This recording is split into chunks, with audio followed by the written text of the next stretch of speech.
Okay, so welcome everybody. It's lovely to see so many familiar names and imagine so many familiar faces. I am very excited to share this with you, but I'm going to attempt to stay calm and kind of not rush through too much information. I'm well aware that I'm going to be trying to cram a 4-day training or a 4-day personal workshop into 1.5 hours. And it was because I knew I would find that difficult that I decided to offer the 1-day free workshop on Saturday in Brighton. I'll mention it again at the end, but if you're interested, there are still places.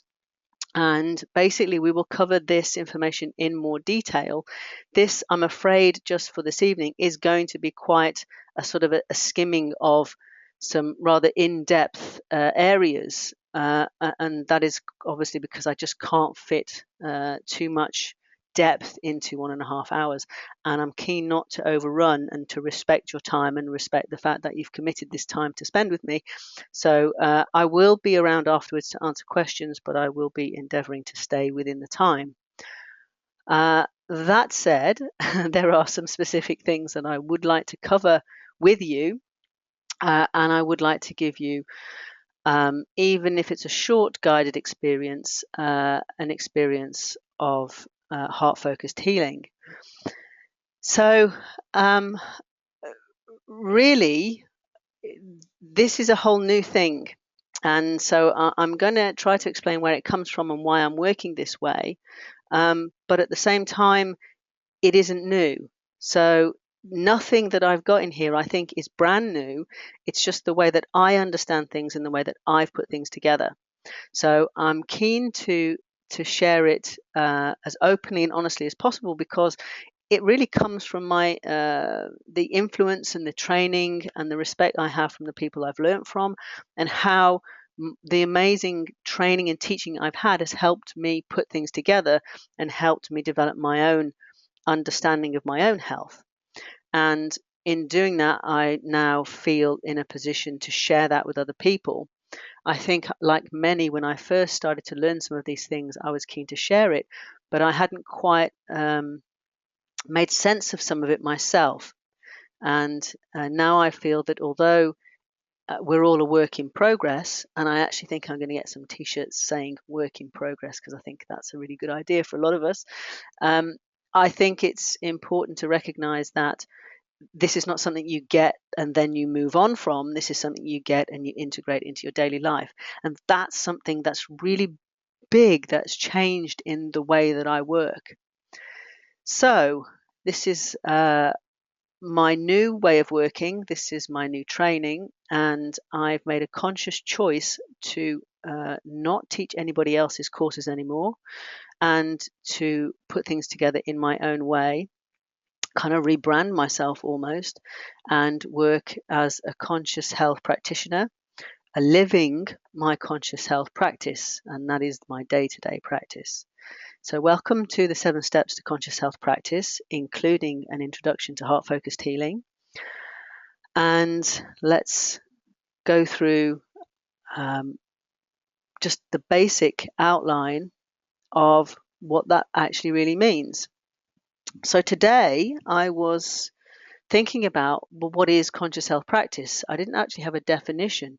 The title came from looking for a title and kind of having this whole list of all sorts of things. And then when I explained it to somebody and I was explaining what I was doing, I was talking about being consciously aware of our health and our impact on our health, and living that day by day. And in the sentence that just came out as I spoke to people, I said it's basically my conscious health practice. And I thought, aha, that's it. That's what it is. So the name, despite looking and looking and looking for a name, the name kind of just came into being by explaining what it was I was doing now. And today I decided, what does it actually mean in its barest sense? And in its barest sense, I think the conscious awareness of the body's intelligent response to stress, and of our ability to influence and self-regulate our physical, mental, and emotional health and well-being. Now, that sums it up in its simplest form. But of course, in order to make that possible, there are certain things that need to be in place, certain things that we need to understand. And that is what the 4-day workshop is about. So it isn't um, something that I've taken from any one particular area. I've looked at my own health practice. Those of you that don't know me, about 5 years ago, I was chronically ill with chronic fatigue, with diagnosed with depression.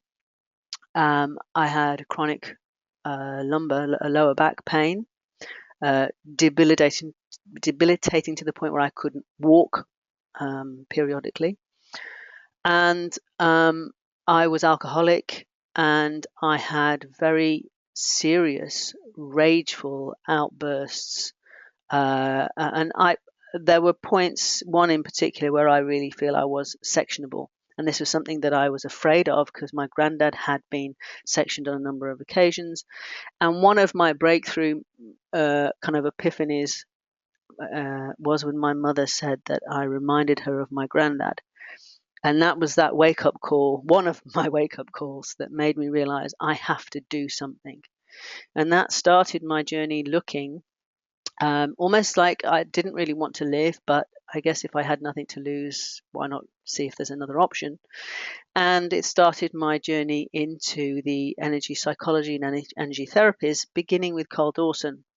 And I honestly believe that he saved my life. He certainly has saved my relationship, because I don't think I could have continued in the relationship. I would have certainly lost Vic, and that was a real fear for me. Although I was losing myself, I think, more. So Carl let me go along to a training because I phoned him on the day he was in Brighton. And the rest, as they say, is history. I began my journey in learning EFT. I learned emo trance. I learned Psych K, and then I went on to learn HeartMath and Meta Health, Meta Medicine. And I was already learning Qigong. I learned some hands-on therapies. So I learned Reiki and quantum touch, as well as expanding the Qigong. So there are a broad field of areas that I've studied in, as well as NLP. I'm a master of NLP and hypnotherapy, and I became hungry for that knowledge, and I began working as a therapist. After a period of time, took a year or two to do a lot of my own work, but I began to take myself more seriously and to work with other people, and I continue to work on myself whilst I work with other people. And I think we all kind of have a duty to do that. Is we are all, as I say, a work in progress. So as I healed my own mental, physical, and emotional issues, I began to make more sense of what it was that was working about those things. And so as I started to understand those things better, I started to be able to look deeper into each of those areas and look at what it was that I felt worked especially well for me, what I found worked well for the clients I was working with, and where maybe people were getting stuck, or maybe where I was getting stuck, and almost like look for those common denominators. What are the ethical principles that work for me throughout the things I was learning, and what are the practical frameworks that I was finding particularly useful. And just understanding the body and the mind and our emotions better and better, and having the pleasure of working with some amazing people. As you know, many of you may know, I'm just returned from Bosnia, out there with Caroline Rowling, working with people with severe PTSD and trauma. And as my experience grows, I've been consolidating what I understand. So what is different about conscious health practice is that the more I learned, the more I realized we need to honor where we are on our individual journey. too many of us are looking to change something and looking to reject something or looking to get rid of something, whether it's a symptom or a behavior, and we don't honor the fact that we've got to where we are and appreciate where we've got to. And I'll pre-frame a bit now is I get emotional about this because it matters a lot to me to share this. And it's kind of not an apology, because I think we need to stay open to our emotions, but just to let you know that it's okay. So I found that too many times people are adding insult to injury when they have a symptom, and then they pile on top of it this fear or this rejection or this angst or this anger with their body. And the more I worked, the more I realized that actually that isn't the case.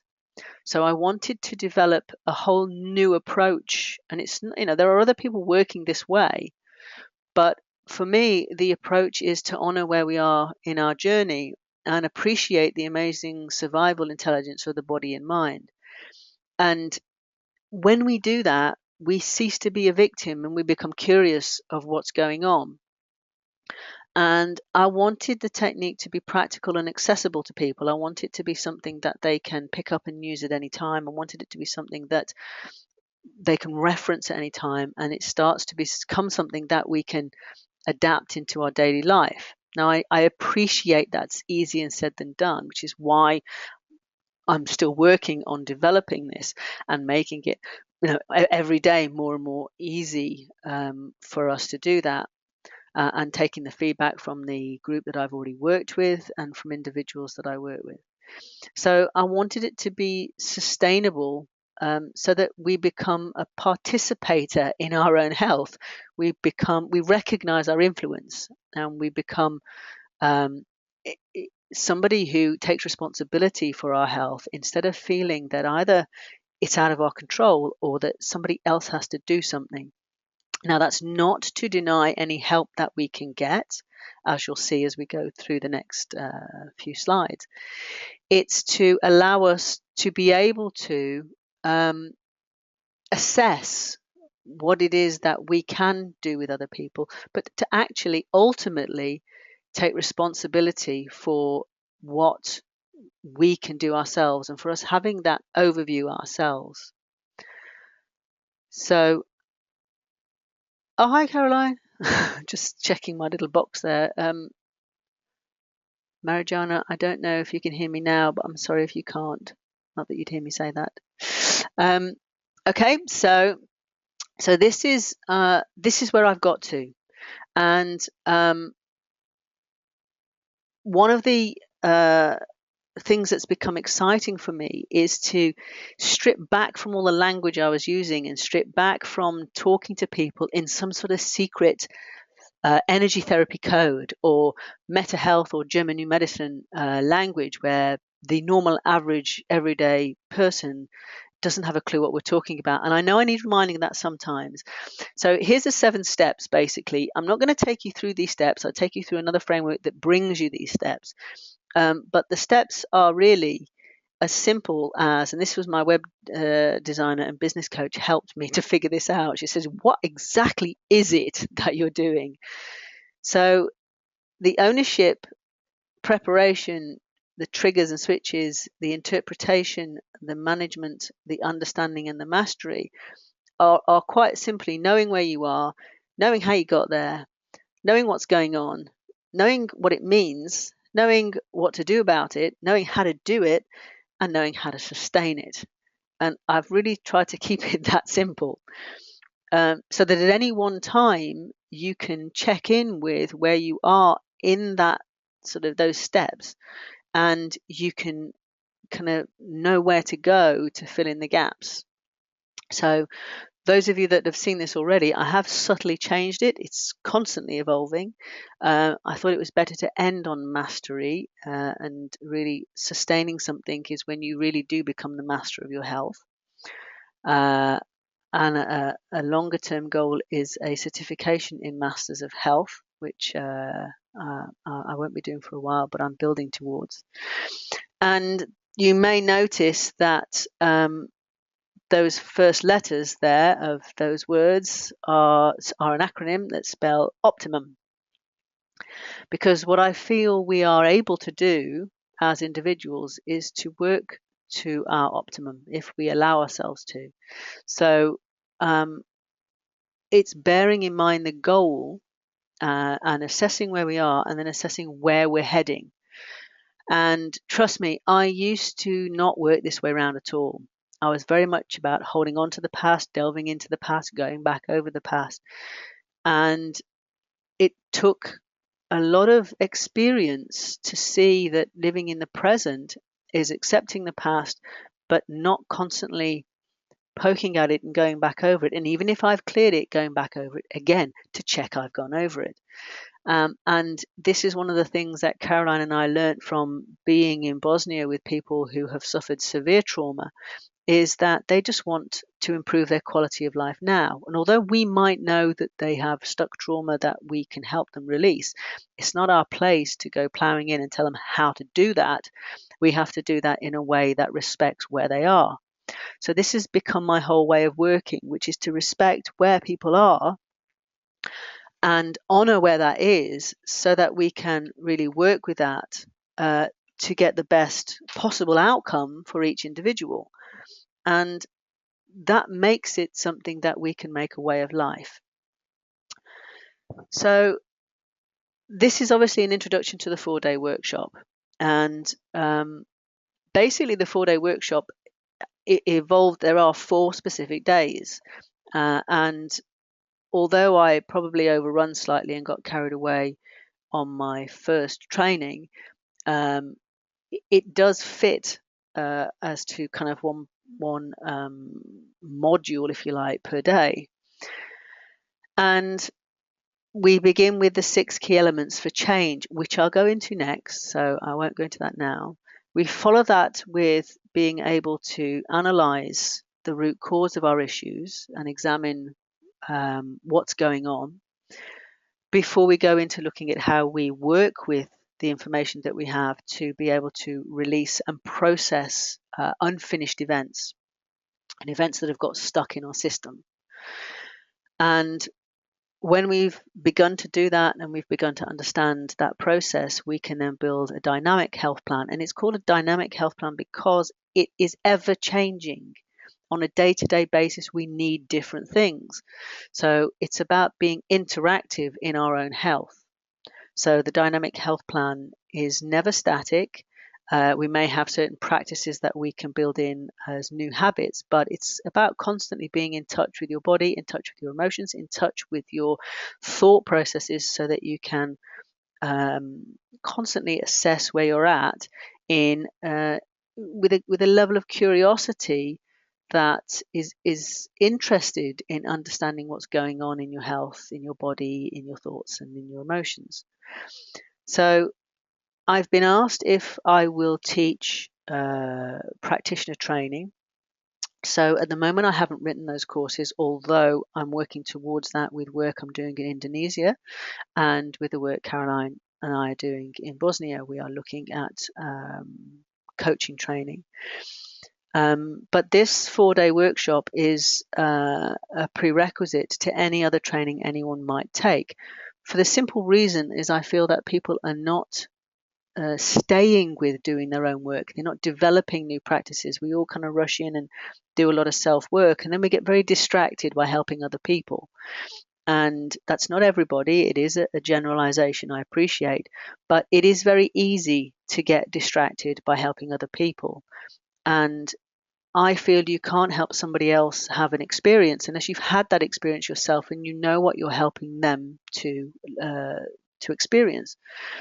So there will be a period of time between taking the 4-day personal breakthrough workshop with follow-up. And if you choose to take conscious health one-to-one coaching or group coaching, then there will be a mentoring program for you to go through with me or with Caroline, who'll be the next person who's training in this, to ensure that you are working through the program and adopting the program and seeing as being able to assess the changes in your progression. So So this is a really significant part of helping people achieve a certain level of self-development.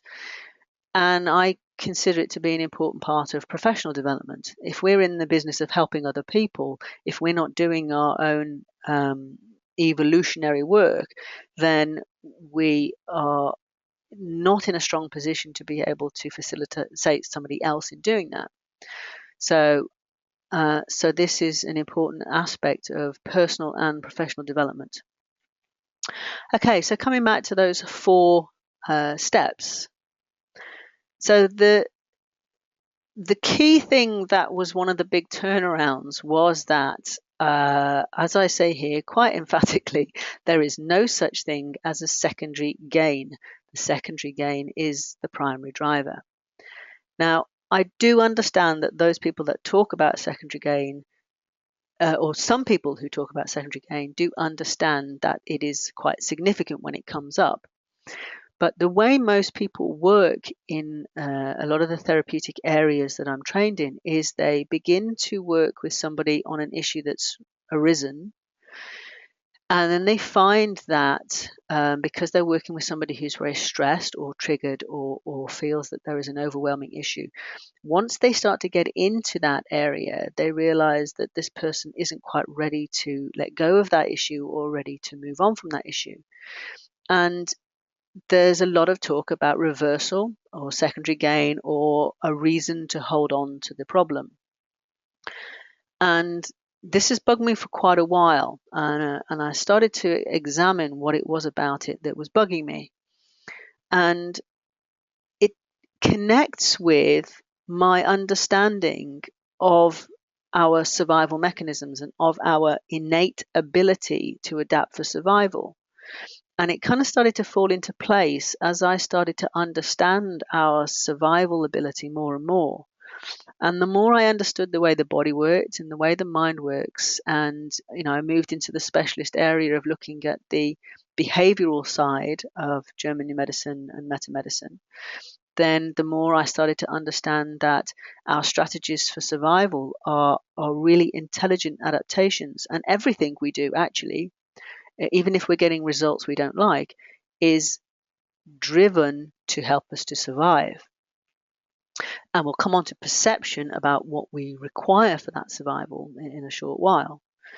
So when somebody talks about secondary gain or a reason to hold on to the problem, to me it means that we've missed what this is really about. Because if I'm trying to help somebody to let go of a strategy or change a strategy for something that is more serving and more useful, and they're not ready to let go of it, then I've missed something. Because there is still a survival program running that's underneath it. And if it's underneath it, it's not a secondary gain. If it's underneath it, it's deeper and it's more fundamental. So I started to think about, how do we turn that around? How do we prime the session or work with the client or work with ourselves that we create a safe space that we are ready to change?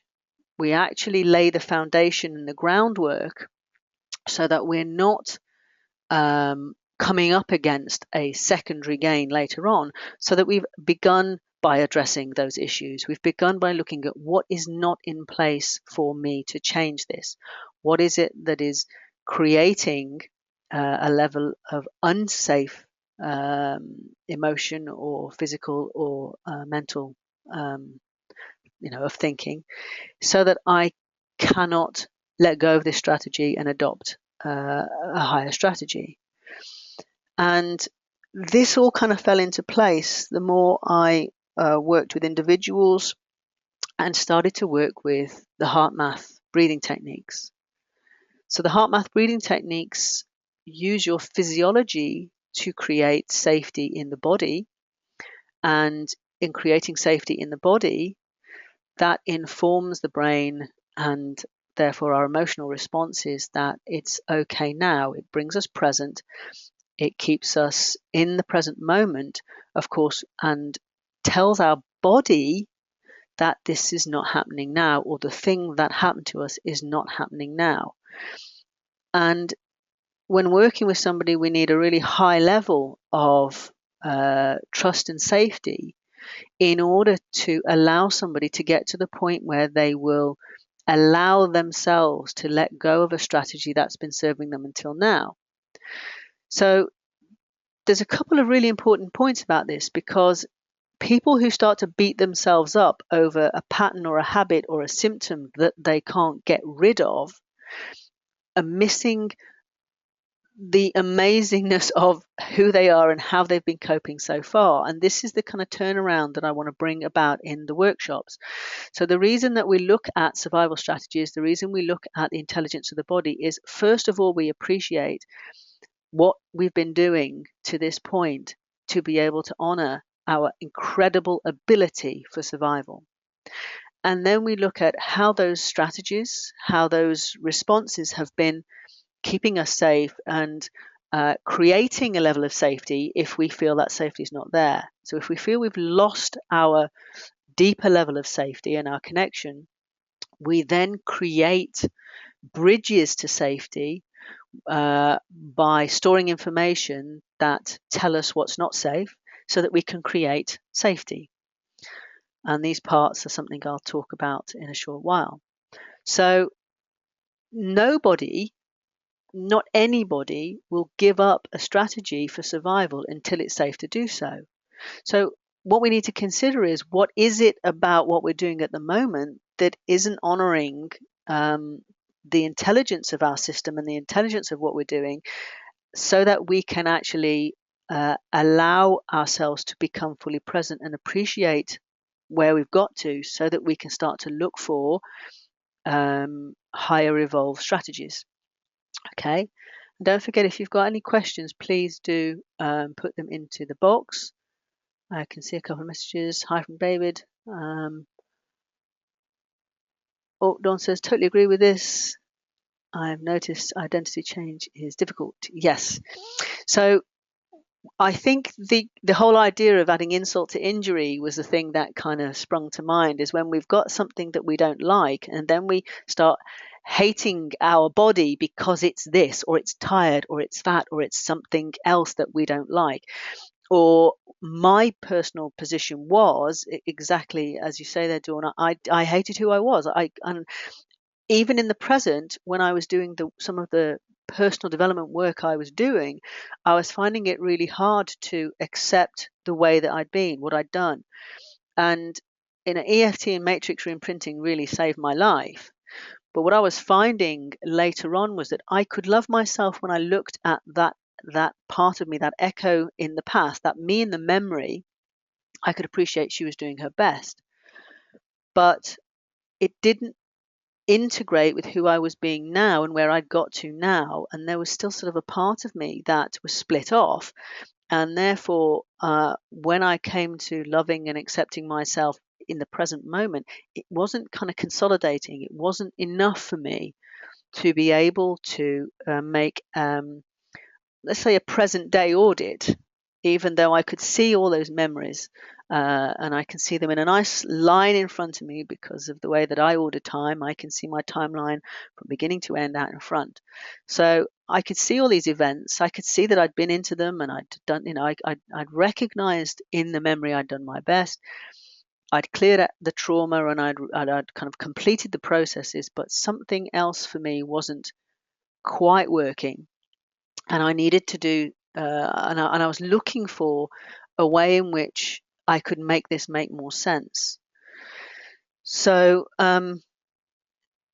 I went to a training with a lady who does a training called Move People to Action. And it wasn't a health training. It's a training about how come when people kind of pay you for what you've got, they want it, they give you their money, they give you their valuable time, and they love what you've given them, and then they go away and then they don't do it. And so she was talking to people about whatever it is you've got to sell, how can you arrange it or pre-frame it or structure it so that people will go away and actually act upon what you've given them. And to me, this was really fascinating.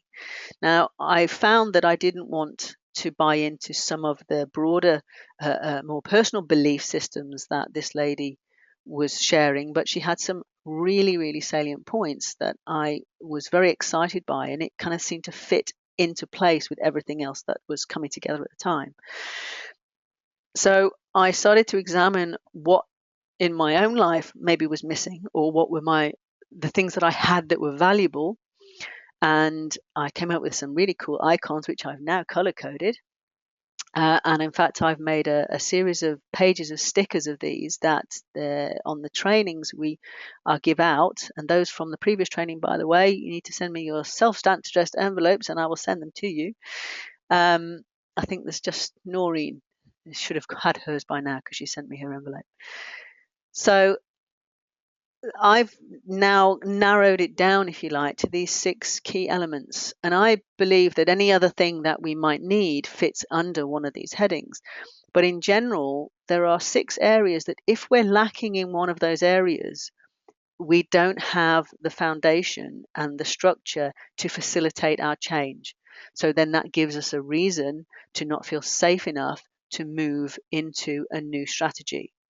So what I've done is I've turned everything on its head, and rather than kind of go into working with people on their issues, we look at a foundation first of what do we need to address so that we can lay the foundation in order to, when we move into the next phase of assessing what we feel our stressors or our past traumas or our issues are, that we know what areas we need to be more fulfilled in to make it possible for us to change. And it's one of those things that to me it seems so obvious now, but for a long time it was this missing link I couldn't quite put my finger on. So instead of saying, well, what's the secondary gain, we're saying no, nobody's going to change unless it's safe to do so. So what do we need that makes it okay for us to change? So there are 6 areas of having the right knowledge and the right resources, the skills that we need to do it, the right support, permissions, which has been a very interesting one to work with people, and the commitment. Now, to spend a day working on this with the first group was fascinating, and it threw up some really, really interesting stuff. And we were getting some incredible, enlightened understandings of why people were stuck with their symptoms or stuck with their emotional issues or their patterns of behavior because of what was lacking in these areas. So, I mean, even without going into any kind of root cause analysis or diagnostic as to what are the root cause of our issues or any clearing work, some of this was incredibly healing in itself. And I actually am going to look at how we can take these 6 areas into any situation. So even if it's taking it into business and looking at why businesses are not changing, I believe these are the 6 areas that need to be fulfilled for any kind of change to occur, whether that's on an individual level or on a company level, or as I've been working with Caroline, on a community level. And we're looking at developing a model on how we can go into a community and make an assessment of what is lacking in the community that needs fulfilling in order to make it possible for a community to heal, just in the same way that an individual would heal. So let's look a little bit about what these are. Now, I appreciate this is a short webinar.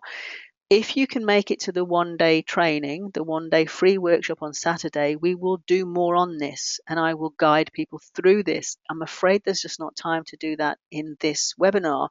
But what is possible is you can get a copy of this recording afterwards. And if you want to just pause it and spend more time on it, you're very welcome to. But I will guide people through it at the 1 day in a little bit more detail. Of course, not as much detail as if you come and take the full program and you get full guidance and full support in going through this whole program. And incidentally, in terms of my one-to-one work, I have completely changed any one-to-one work that I now do, and it is I will now only work with this program, working with people, because I believe that people need to go through this in order to be able to successfully create change.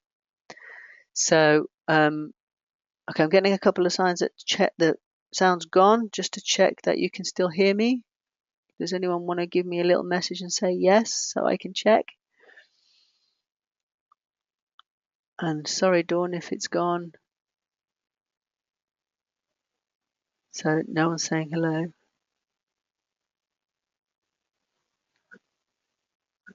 So let's hope that's still okay. So give me a wave, somebody, anybody, just to tell me that you can still hear me. Okay, cool. Thank you. And thanks, Benita. I just saw that. And Barbara, good. Okay, thank you. Okay, so let's look a little bit more about what these are. So knowledge. And they're all kind of obvious, but I think when we get into our stuff, we miss either what is actually truly not there for us or what we think is not there. And part of wanting to do an assessment, again, it's just like this stock check. It's like checking what is there that I have been ignoring because I'm in a state of fight flight or because I'm feeling less resourceful.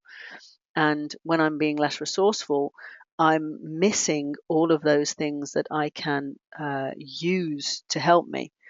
So knowledge is really about looking at what knowledge do I have already about health related matters, and that's anything. So an initial audit is about anything that we have, whether it's books, programs, trainings that you've taken.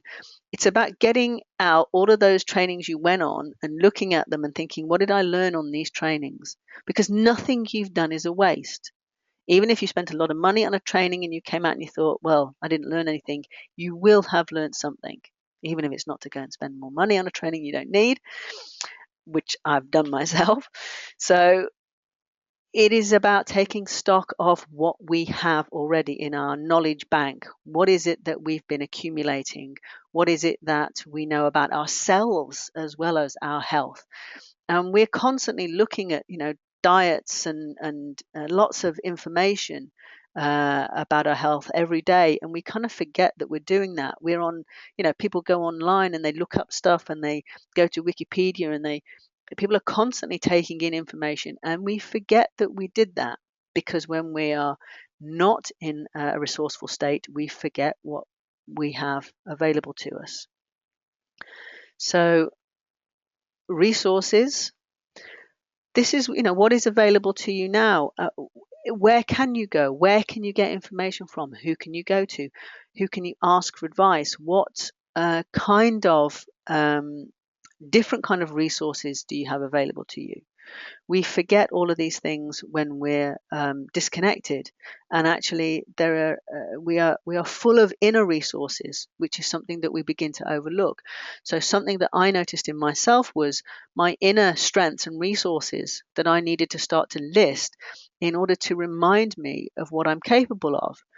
And Caroline was talking about doing a mum's CV with the ladies that she worked with in a previous lifetime, and really getting people to look at the amazing skills and resources that they have and that they've learned that they didn't realize they had.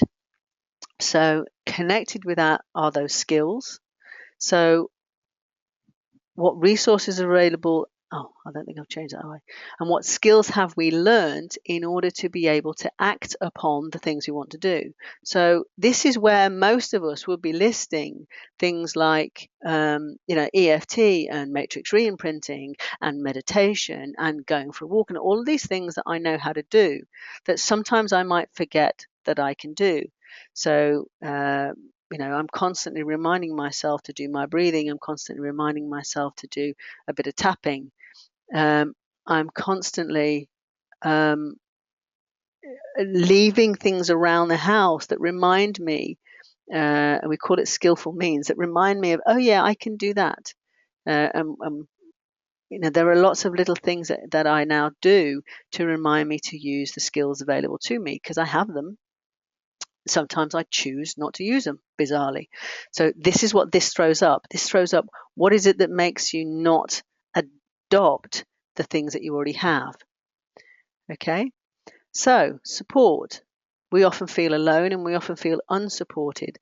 So taking a bit of a stock check about where that support is, or if it's not there, where we need to get it and where we need to go is really important. So many of us forget the different kinds of support we have, whether that's our family support or our close friends or our partners or just colleagues, people from trainings, people that we've learnt from. There are all kinds of different levels of support, and even specific support groups for issues that you might have. So you know rather than just look at what's readily available, also question that if you were really up against it, where could you go, and forcing yourself to look at a wider circle of things that you may not have thought about. So now permissions is an interesting one. I think I've written that there. This is an interesting one. This threw up an awful lot of issues for people on the training and the previous training, and when I work with people with these key elements. And it's a very loaded area that I didn't expect to have such an impact. So this is where you limit yourself and not allow yourself to shine, either because you don't give yourself permission or because you feel you need someone else's permission. And that can be a permission that we've held on to from childhood, like you need your dad's permission or your mum's permission to be something or be a certain way or do something. Or it can be because of a level of fear about change and the impact that has on other people. So the couple of examples I've given are, I can't be bouncing around with health because my husband is unwell and it will make him feel bad that he can't do the same. Or somebody that I specifically know that felt that they couldn't lose weight because their husband would become insecure and he would be afraid that she would go off with somebody because she was slimmer and more attractive and had more confidence.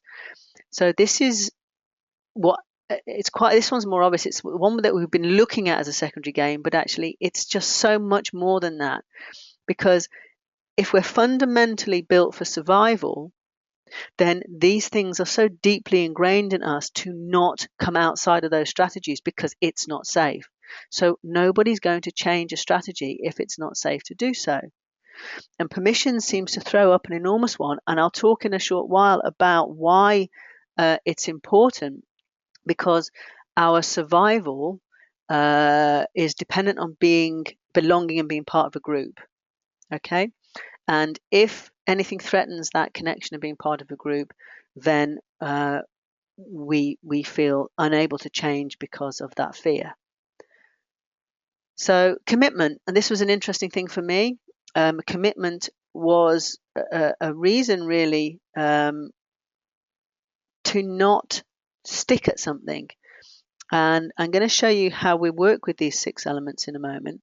And when I worked with the first group I worked with this, I did it for myself and came up with something very interesting. Because what I showed was, if we use a radar graph like this, and we can do this more globally, or we can do this for a specific problem. If we look on a scale of 0 to 10 in how fulfilled we are in that area, something very interesting came to me. And when I'm not able to change something, or when I'm working on an issue, I tend to go back to read up a bit more, or to develop a new skill, or to work on a new skill that I've learned and to practice it a bit more with a view to changing my situation. And what I noticed is when I looked at my score, let's say, something I've got a reasonable amount of knowledge. I've got a lot of support. And this is obviously a reflection of how I feel. I've probably got more support than that, but on certain issues, maybe I feel alone with some of that issue. So that's also throws up something to look at. What I noticed was how low on the commitment side I was. Now, what I do, interestingly, is instead of focusing on improving or bringing more fulfillment in the area that I'm lowest on, I go back to those areas where I'm already high. So if I'm stuck in a situation that I can't change, I go back to my knowledge or to my resources or to my skills. I don't focus on what it is about the commitment aspect that I feel unsafe in. So this has been really valuable for me to show me where my attention needs to be if I want to facilitate that change. And it's not the most pleasant thing to do, to look at the areas that we have been, without our own knowledge, avoiding. But what it's done is it's allowed me to look at what is causing me to hold on to what I've been holding on to. And that area there of that commitment of why I'm not committed to change, what is it that is preventing me from committing to change and from actually acting upon that commitment, is really highlighted where question here, where I need to do the work. So I've got a question: permissions when you explain it like you have, I have a big one. Okay. It's not safe. Okay, great. Okay, so I'll have another look at that in a moment.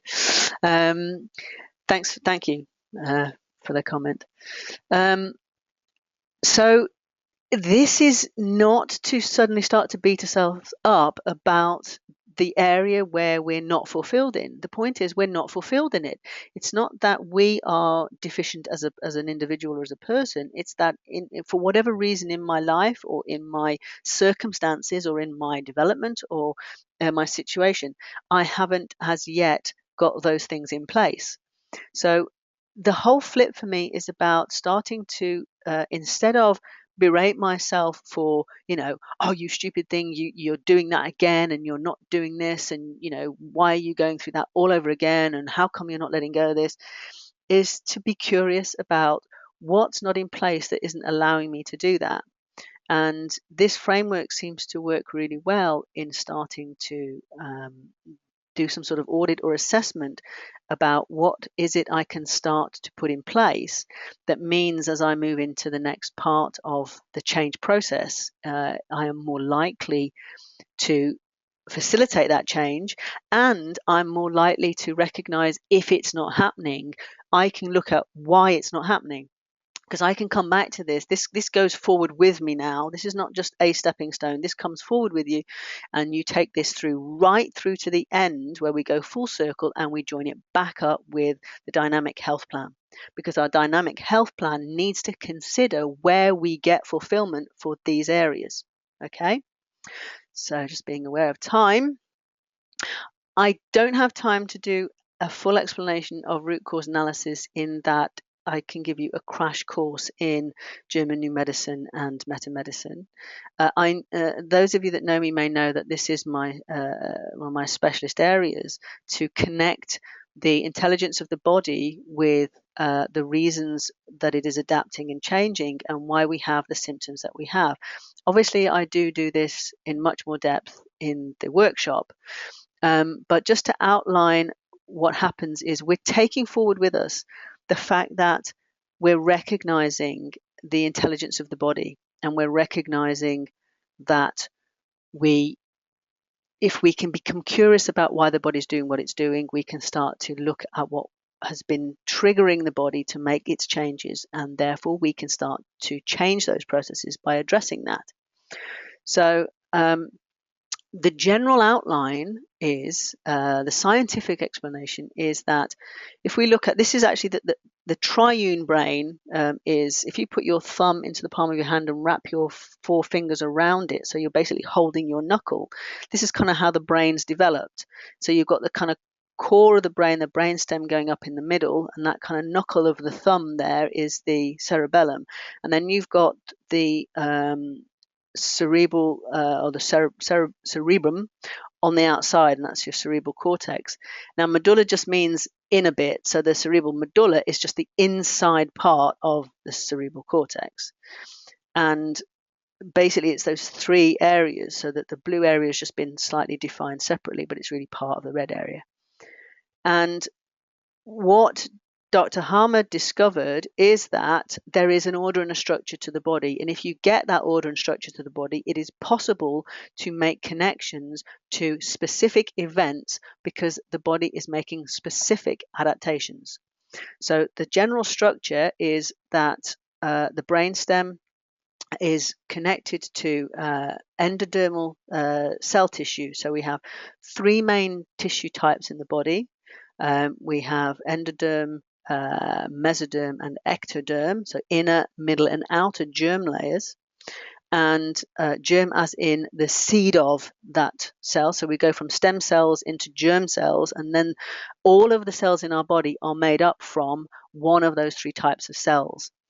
And basically, the most of our brainstem derived tissue, i.e., they're kind of controlled in the brainstem, are derived from endodermal tissue. And if you look at any book on ontogenesis and on the development of the embryo in the womb, you will see that at a certain point in the development, it splits goes into being the embryo goes into being a ring, and then it splits and starts to form the structure of the baby.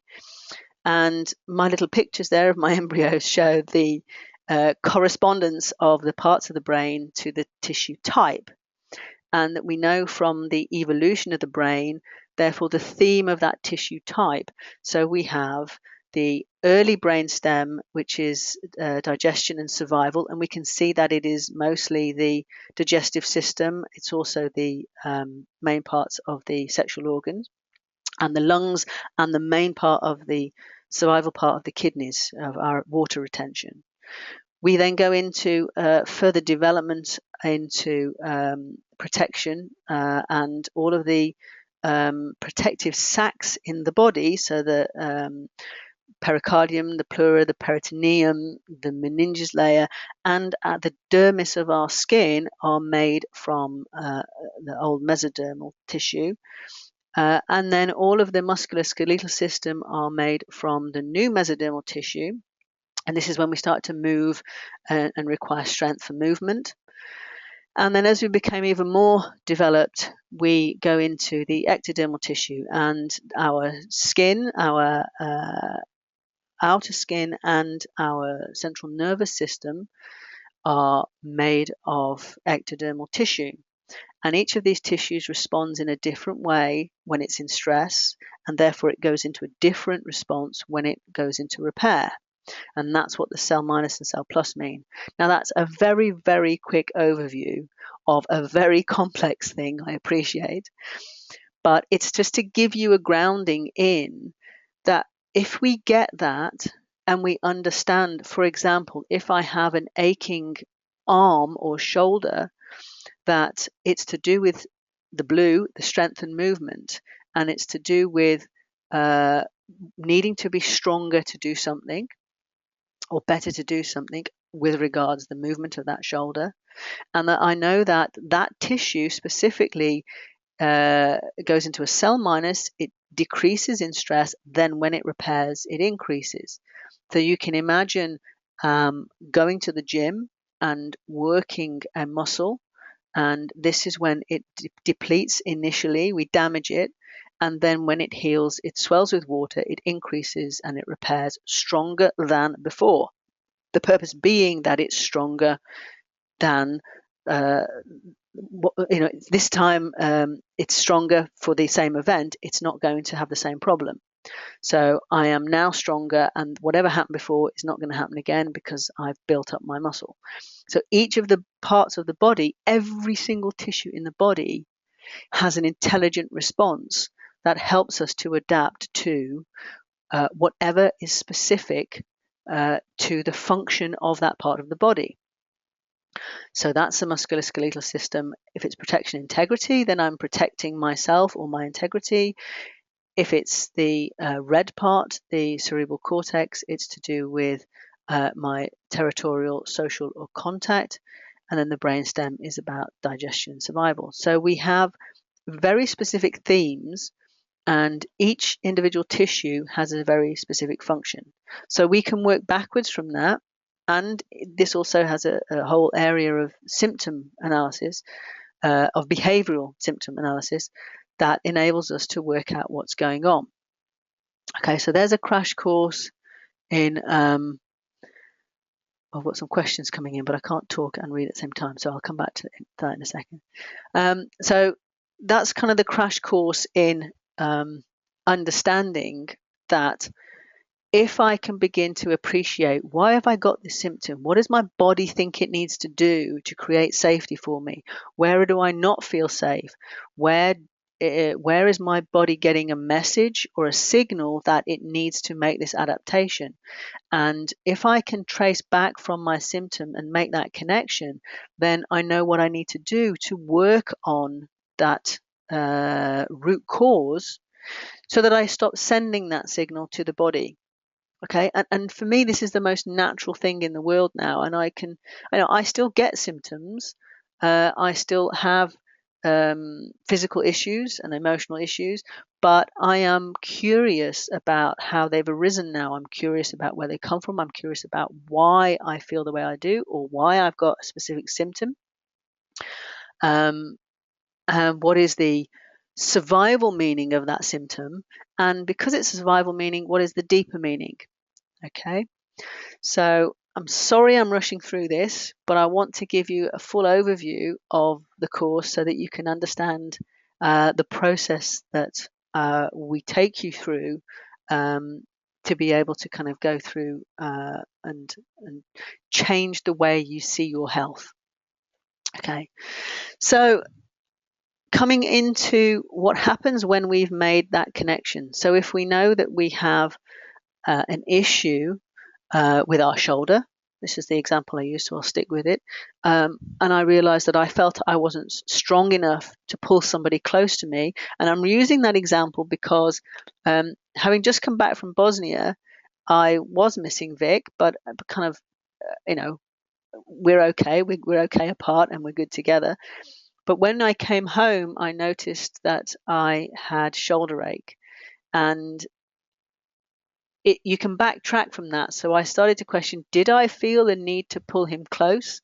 And I did. I really felt a need to pull him close, and I couldn't do that because he was far away, or I was far away. And when I came home, I got him. He was there. I got my arms around him and I pulled him in close. And when I pulled him in close, my body said, okay, now the issue's resolved because you've got him and he's there.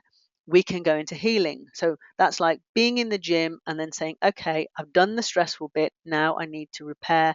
And my shoulder goes into repair. And when it goes into repair, it begins to swell, and the muscle or the joint then is stiffer with the swelling and the edema, and this is what causes the ache. So, and it wasn't strong and it didn't last very long, but the fact that it was there is interesting to me. So I'm not thinking, oh no, I'm getting old, oh no, something's going wrong with my body, it's not broken. My intelligent body felt a need to pull him close, and it was trying to get stronger to do that. And then when I came home and I got him in my arms, it said, okay, job done, we can go into healing. The deeper message is, why did I feel that I wasn't okay without pulling him in close? So then you can start to go deeper into, well, there must be something deeper going on, that I don't feel safe in my own energy without pulling somebody else close to me. So this is when we start to get deeper with these messages. So although it's a biological response, the body can only respond literally. It doesn't have a choice about how it responds. It can only do something literal. Whereas I may be perceiving something metaphorically, I may be sending messages to my body purely with a perception that I have, and it's just doing its best to adapt to that perception. So that's when these messages from the body can begin to give us a framework by which we can examine our belief systems and examine our perceptions of the world, and look at what it is that we're doing in order to send messages to the body that we need to make these changes. So I'm just going to read this question because I don't want to miss it. So permission and commitment is interesting. I know someone who is struggling with these as they don't know what to change into. The situation is exhausting but offers them a tiny bit of control, and without that control they will be complying with others and doing something they don't want to do. Facilitating change in them is very difficult. I totally agree. One of the things that is often missed with many therapists is the ecology of change. If it's not safe for me to change because I don't have another strategy, then I aren't going to change. So, for example, when I had chronic fatigue, so thanks for that, Dawn. When I had chronic fatigue, my way of hiding from of saying no to people was to be too ill to do something. So I would try to meet the commitments I'd promised and made, and to the point where I couldn't. I was always making up time. I was always apologizing to people for having been late with something or not doing it when I said I would because I felt too tired. So it was a constant uphill battle, and I basically in the end would just not be able to get out of bed, and my body would just say, just stay here, and you're too ill to do it, you don't have the energy to do it, and that was my safe place, was to hide in bed. Now, if you tried to take away that ability to hide in bed, it wasn't safe for me. And it wasn't safe because I didn't have another way to say no to people. That's not right for me. I don't want to do that, because I was afraid that if I said no to somebody, they wouldn't like me, or they would misunderstand me. They would not understand why I didn't want to do it. They would take it the wrong way. And so because I was afraid to say no, which is the deeper problem, my body was finding other ways to protect me from having to say no. So there was no way I could let go of those strategies until I had new ways to help myself say no to people and feel that I could say no, or I was allowed to say no. So a lot of other things had to be in place first before I could make that change, because the ecology of that change was not safe for me.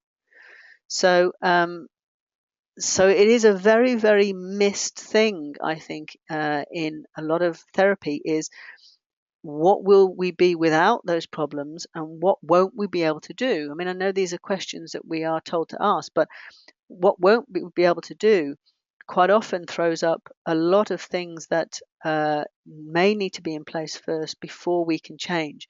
And I'd almost leave alone the trying to change what somebody doesn't like until they've looked at what's underneath it and created new structures by which they can manage and cope with things that they feel doesn't lose their level of safety that they gain from their symptoms or their behaviors. So again, it's turning it all around and making it safe to change. Okay, so thanks for that. So I'm very aware of time. We've got less than half an hour, I'm afraid. Okay, so heart-focused healing is the technique that I developed from putting together everything that I've been working with. I've been touching on some of the principles already. We won't have time for a fuller experience of this tonight, but again, I will be going through this at the free one-day workshop and talking people through the process. I will also start to make some recordings that I will make available for people to use this for specific things. And one of the first things I'm going to do to follow this is to do a primer, to do a heart-focused healing process for people to align themselves with healing. So if it's all about, I think it's Abraham Lincoln says, if I have 6 hours to chop down a tree, I'll spend 4 hours sharpening the axe. This is kind of axe sharpening stuff. It's a way to put the foundation in place that we may be able to build on top of that for change. So I want to do a facilitated heart-focused healing. It's kind of a meditation. If I do it as a group, it's like a meditation, whereas if you're working one-to-one, it's very individual, and we go very much deeper with where an individual goes with these steps. But it can be done more as a general guided process. So there are some basic principles that I'm basing it on, and these are the understandings that I've developed from all of the trainings and my own experience. Now, we're predisposed to certain patterns, and we're predisposed to certain perceptions by our early experiences and by the experiences we come in with. And that's coming back to one of the questions that Aphantasia asked. When we use this process, if you imagine now where we are is a snapshot of everything that's happened. All of that information is stored. It's all present in our field, in our bodies, in our memories. And whatever we've come in with, whether it's down the genealogical family line, whether it's from past lives, whether it's from in the womb or during our birth or the 6 years of our lives or any other time in our lives, we've got to a point now where that information is stored within our system and it is there to keep us safe. We learnt certain things, we created certain truths, and those truths bridge a gap for us where we feel we lost a level of safety. And I'm going to talk about parts in a moment. So we create, so a part of us creates a bridge. That's why the stones are in a little bridge in this bit. A bridge to safety, because we lost the connection that we feel to that higher connection. And we become more animalistic, and therefore we feel a need to create safety. So we look for things that are dangerous to us, and the more serious the threat to our survival, the more serious our hunt for survival or our construction of safety is. So we construct safety around us.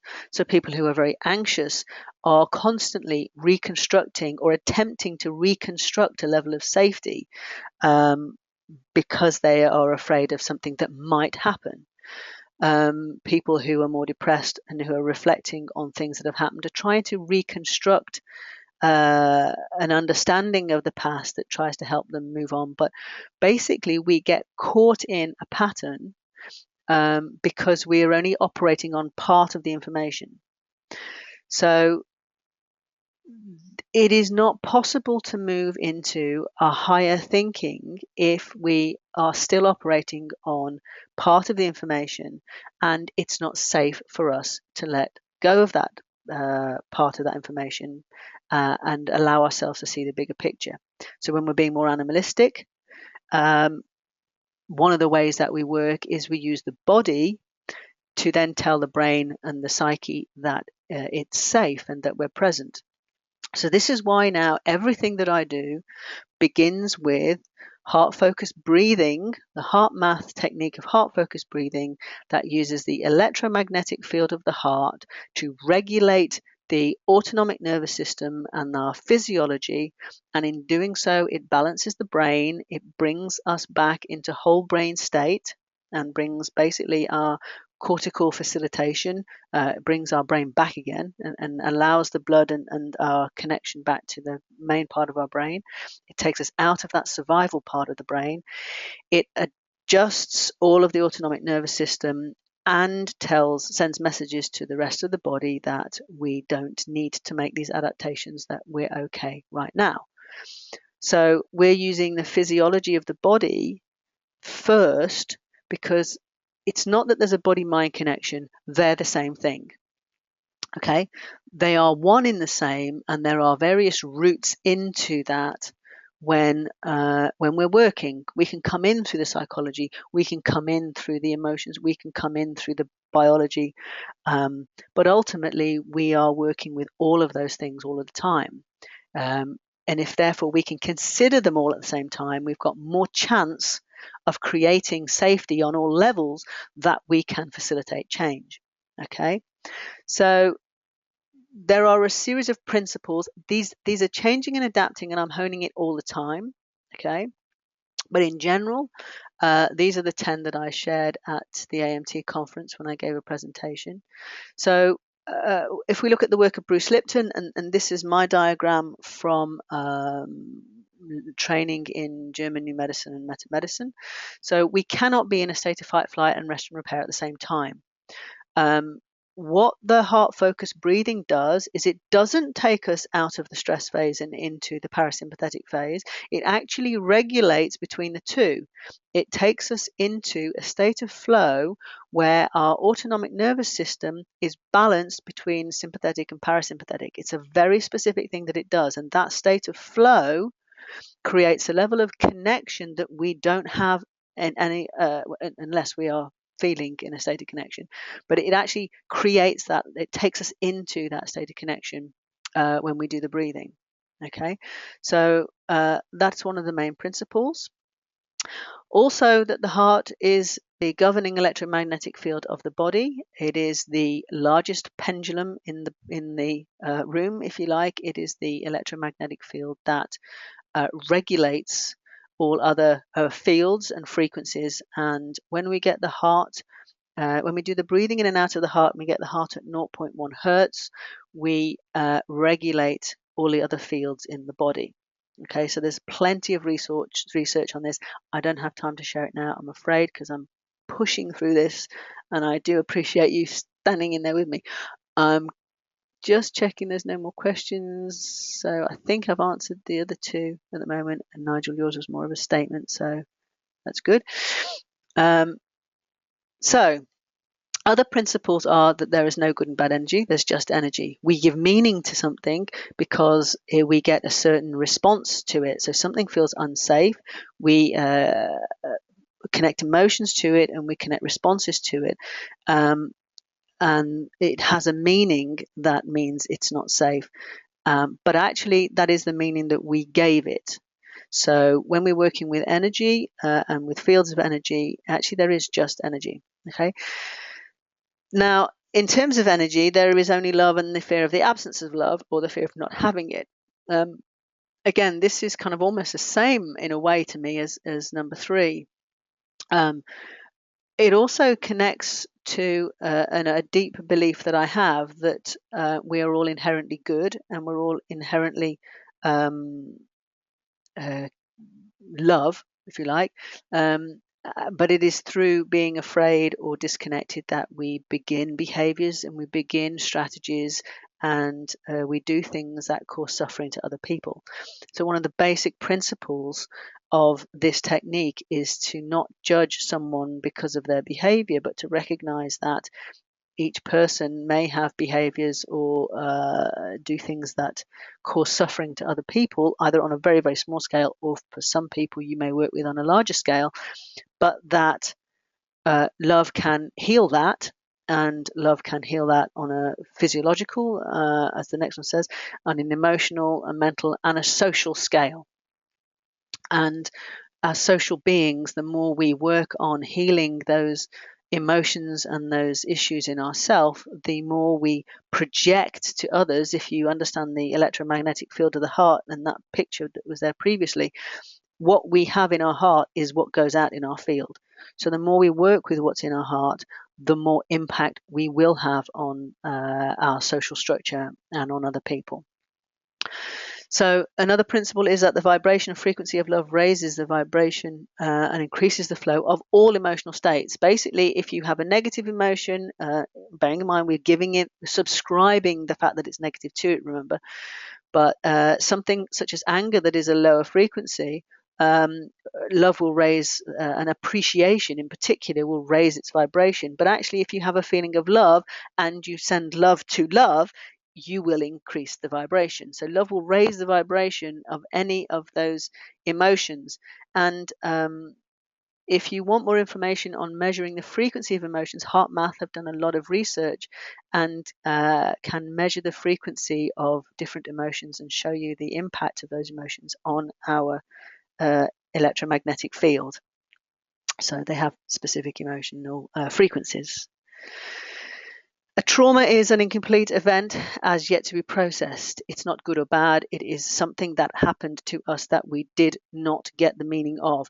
This doesn't make something that happened to us acceptable or okay. The point of this point is that when we understand the situation better, when we see the bigger picture, we are able to be more resourceful and not stuck in trying to complete that event. A small version of that would be when somebody says something to us and we wish we'd said something back and we didn't, and we're replaying it over and over and over and over in our minds. The point is that this event has happened. It's now in the past. That doesn't invalidate it, and it doesn't make it okay. What it means is that we now have a choice in being able to complete that event, just as an animal would complete a trauma in the wild. So an animal will shake off a freeze response and do what's called procedural memory. It will actually complete the event. You'll see that the way it shakes will be the way that it would have finished running away. And when we have a stuck trauma, we have an incomplete event in that we did not act to protect ourselves, we did not act to say what we should have said, we did not act to get away. And we need to tell the body that it's okay now. We did get away because we're here now, and we need to process the stuck information that is in the system. So this is trying as much as possible to stay out of the judgment of the event and to not subscribe any more to it, but to allow the new meaning to come to us, that we can understand where we are now compared to where we got stuck. Okay, so we're designed to process trauma, we're designed to grow and become more resilient from trauma, we're designed to overcome great obstacles and great difficulties. We become unwell when we don't process those things. So that's the point of that. The point is to process those things, and to allow the body to reach homeostasis again, to reach equilibrium again, that I am back into my peripheral survival mode, not in my foveal focused fight flight survival mode, which actually is unresourceful. So while I'm holding on to a trauma, I am actually in a very unresourceful state because I'm very focused and foveal. I don't have peripheral awareness. So by processing a trauma and releasing it from the system, we release ourselves back to our innate ability to process stress and trauma and to process events. Okay. So an incomplete or unprocessed event causes stress in the system, and basically this is what builds up as symptoms, as behaviors and strategies. Okay. And number 10 is that this is only held by as part of us. It's not everything that we are, but the problem is that that part that's holding that information from that event is the part that we are reverting to for information in how to behave and how to process things. Now we need to actually allow that stuck part to release that freeze response so that we can move into becoming building the strength that we can build and the wisdom that we can build from those past events. Okay, so those are some of the principles. There are other things. I'm trying to kind of tidy it up a little bit. Now we've got no time left to go through the next bit. How does this happen? Okay, there is a very quick explanation of how this happens. I'm going to really fly through these. Okay, if you've got any questions, please put them in now and I will do my best. Thank you, Trauma Wonderfully Explained. Thank you. So just extending onto that, Dawn, from explaining trauma, basically the way I see it is that, here's my little pictures. This is me looking very peaceful. We are inherently, we are connected.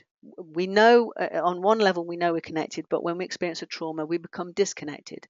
And that powerlessness and the threat to survival disconnects us or makes us forget we're connected to source, because when we have an animalistic threat to survival, we behave animalistically, if that's a word. Okay, so here is my little sequence of diagrams to explain what I think happens and how heart-focused healing heals those parts. Okay, so I'll probably do a follow-up webinar just purely on heart focused healing, which probably makes more sense. So here we are, we're happily connected, and that's my higher self up there, however you want to see that. And we're inherently connected. We are, let's say this is my enlightened state of recognizing that connection.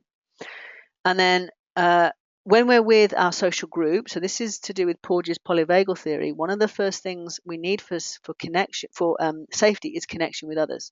So you may recognize my husband, and you may recognize Caroline, and we're all very happy and we're all connected. But when a threat to our survival happens, which can be as simple as not being in my group, as being disconnected from the group. David, I'm writing my next book, so this is all. I should have been writing it, but I've been away in Bosnia and I'm about to go away again. But there is a new explanation of this. So I was aiming to get it for the 1st of January, pushing it a bit now, but it won't be long. I will say if it's not January, it'll be March. Okay, so yes, there's a new book, Conscious Health Practice. So here we are in our connected state. We feel connected to ourselves because we feel safe in the group. But when something happens that threatens that, and we have a freeze response, we feel disconnected. We feel very isolated because we've become very animalistic in our response to survival. Okay, and we store everything that happens at that time. So, and it's Dr. Robert Scare that says all we need for a freeze is powerlessness and a threat to survival. So now I feel totally isolated and alone, and I feel disconnected from myself. And the word I've used there is that we're more densely in our animal energy when we respond to a threat to survival. So it can feel like we're disconnected because our focus is on our immediate bodily survival, our animalistic survival. Okay, we're not disconnected, but we go into animal mode, and then we go into that fight, flight, or we get stuck in a freeze. So we then, if we've had a freeze, we adopt either fight, flight if we can, or if we can't. The hierarchical order is: if I could run away, I would.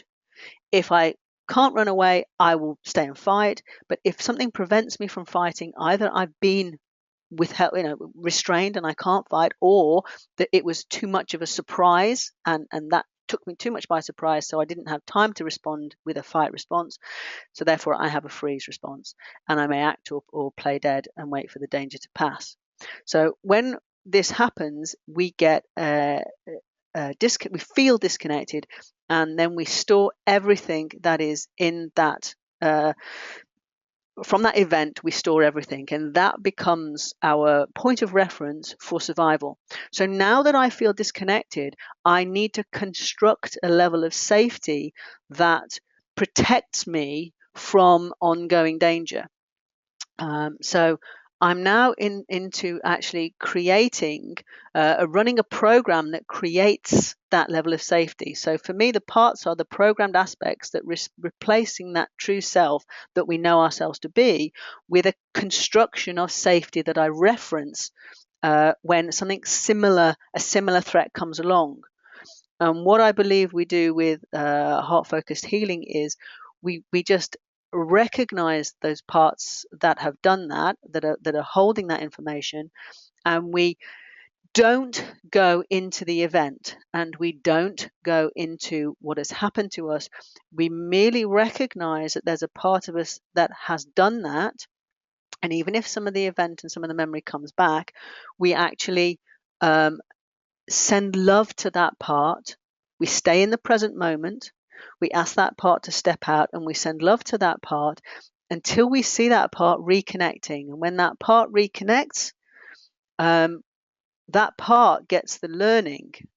So the steps are to do the breathing, and we put the problem down and to one side. I'm afraid I don't have time to explain this in any more detail now because we're going to run out of time.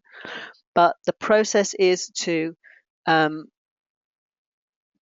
put the problem down and to recognize that we know it's there, and we know there's a part of us that is responding to it, and now let's just deal with that part.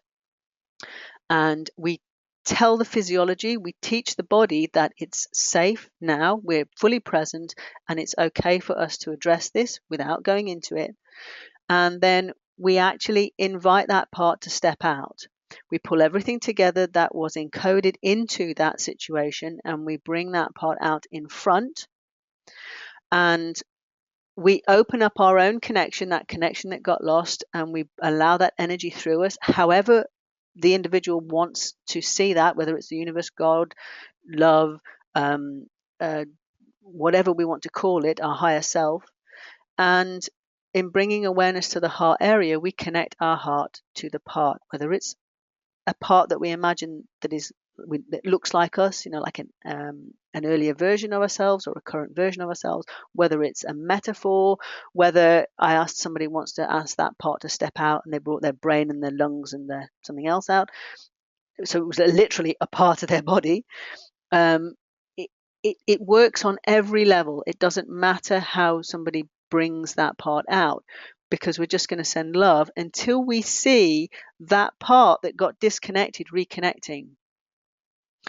Sorry, David, the earlier book has the kind of the diagnostic side in and how we form beliefs, but it doesn't have some of these principles in. And that's why I've got to write another book. So we are aiming to not go into the story and not go into the picture. We're aiming to reconnect the part that got disconnected. Okay, we're keeping it really about that disconnection, the isolation where we lost connection and we went into animal mode.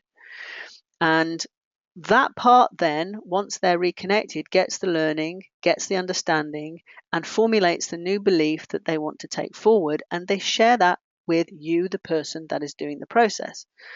And when that has happened, you get the integration into your system, you get the learning and you get the information, and you get to integrate that and update your physiology and update your energy system and update your understanding of the situation and your learning of what it is that you can now take forward from that situation. So I'm really sorry it's such a crash course in this, but it's a lot of work and a lot of understanding distilled down into a new training. Once you have done that process, we send it out in the heart field and we check in with the heart field and we use it to balance the brain and we balance the autonomic nervous system, and we send that out in the heart field. As we send it out, we notice we still have it in our hearts. So that's the process. There are lots of reasons we do it like this that I can't go into now, but basically we're aiming to send that out to have an impact, a wider impact, not just an impact on our own physiology and health, but an impact on where our heart connects with other people as well. So this is where we get into the social aspects of it too, and this is where we get into lots of ways in which this technique can be used. So on Saturday, I will do a couple of different demonstrations of how this technique can be used, and obviously on the workshop we have different ways in which it can be used. And based on my learning from the last workshop, where I didn't do enough on this process, I have adjusted the way in which I spend longer on this now than I did in that first workshop. So thanks to those that helped me figure that out. Okay, so step 4, and I'm very sorry, but we're going to run slightly over, is how do we take that forward? Okay, so we have a process. Do you notice that each of these processes honors and respects the fact that we have the intelligence to have these processes in the first place? There's no rejection. There's no trying to get away from something. There is a total acceptance of how amazing and intelligent we are, how incredible we are at adapting for survival, how we've stored trauma because we don't process it, but how what we learned in that trauma can be processed and we can grow from it. So this is a growth process. So as we do that, we then look at how do we take that forward. So then we can look at all the areas in our life that we can integrate our new learnings and start to make even the smallest of changes. So the fourth day on the workshop is to look at What is it that we can physically, emotionally, and mentally, spiritually, and environmentally and nutritionally do to help our return to health? Where are we preventing? And the most simplest way to explain this is do more of what works and less of what doesn't. And if you can start to do that, then you're going in the right direction and you're starting to get closer to your potential for health. But of course, this connects back with those 6 areas where we look at what's not in place that make it safe for me to change. So when we do this part, we're looking at what are those 6 areas, what can I do to fulfill my requirements and my needs in those 6 areas to create safety and change. And what I'm trying to do is build into this the ability, the group support and the support for people who need more um, group support, need more contact with other people to kind of continue their journey and to help them to Hakalau learn from Tad James. Yes, Hakalau is, I mentioned it earlier, I didn't read it out. Hakalau is the peripheral state of awareness. And this is actually a kind of a natural state we can be in pretty much all of the time if we're not focused and foveal and in a state of fight or flight. So it's a peripheral state of awareness. Thanks, David. So with addressing the dynamic health plan and looking at on a day-to-day basis, I also give everyone a diary and the stickers to start to look at those 6 areas in our daily routines and in our daily life. And we look at where we need to fill in those gaps. Now, what needs to happen is I need to build more support for that and more ways of checking in with people where their gaps are. So that's something I am working on. And I appreciate the feedback that I've had from many people in the people in the group already. But soon as I am setting up a whole lot of new stuff in trying to build this as a structure for long-term change for people. So nearly there. What happens next? So there's the free day that I keep mentioning. If you can come along to the Brighton Hotel on Saturday the 12th, if you want to make a weekend of it, the Brighton Hotel are offering 20% off all rooms, the quote on the day that you book for participants to any of my trainings. And but the day on Saturday is completely free. We will work through and do some of the things I've been explaining here. But the 4-day workshop is specifically the 15th to the 18th of October in Brighton, or the 22nd to the 25th in Telford, where I'm originally from. So if I know some people on the call are already signed up. Now, usually what happens at this stage is people do all these amazing deals and they say, if you sign up now, you'll get this, this, and this. I can only offer to hold the early bird price to honor the people that have been, forthcoming and already signed up. So I didn't feel it was appropriate to undercut the people that had already paid, but I will honor and hold the early bird price until Sunday, which is after the 1-day workshop, for anybody that is interested and wants to sign up and come on the training. So you'll save 20%. You'll see that you save 30% if you bring a friend. I will also set up an affiliate with anybody who can get enough people on to if you get 4 people on the training, you'll get a free place, basically. So if you can do that, you are very welcome. And I would like to officially set up affiliates with people so that I can support people from helping me get my message out. So I've run over very slightly.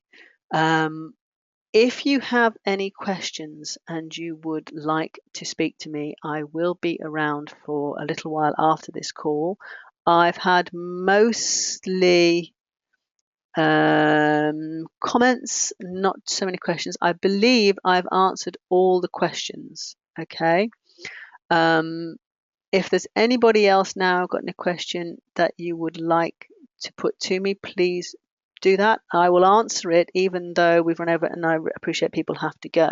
Okay, because obviously this is being recorded, so people can play this back and they can get the full recording and anything that they may have missed if they have to leave. So I want to honour the people that, I want to honour you because you've left, you've committed the time to the call. If you want to sign up for the event and the early bird, I'm holding the early bird for you and for people from the one-day introduction. You go to conscioushealthpractice.com and you can sign up with the early bird price. And if you have any questions, you can get to me at the end of this, or contact me by email following the recording. You will get an email with a copy of this recording, as will people who didn't turn up and couldn't make it. Now, one thing I can't do now because I need to take the list of people that attended. There was a special offer of a prize draw for a ticket to the Matrix convention. All of those of you that turned up, your name will be put into a hat, if I can find a hat, be put into a bowl probably, and I will draw the name out of the bowl this evening, and I will post on Facebook and email you collectively to say who the winner is. So of everybody that is here, I get a list. GoToWebinar gives me a list, and I will draw a name out of the list of names of people that are here now in attendance, and I will let you know who has won the ticket to the Matrix Convention. Sadly, I can't make it because I will not be here. I have to go to Indonesia. So thank you so much to everybody. I'm so sorry it's been short and a bit of a kind of railroading you through it. I would be very, very grateful for feedback, for information, whether it's to do with the technical quality, whether it's to do with any of the concepts or any of the information that I've put into the presentation, or just to let me know that you are interested in the place on the training. Okay.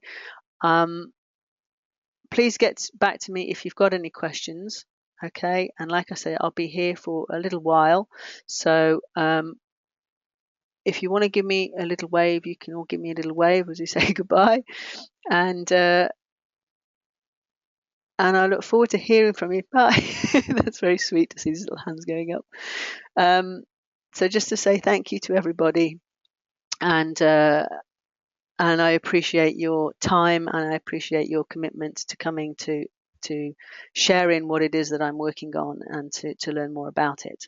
I hope to see you on Saturday. If not, I do hope to see you at a full 4-day training where I really feel that this is starting to blossom into something very strong, and something that I feel you can not only use for yourself, but you can take and share with other people. So thank you, everybody. And I'm going to stop the recording now and wish you all the best.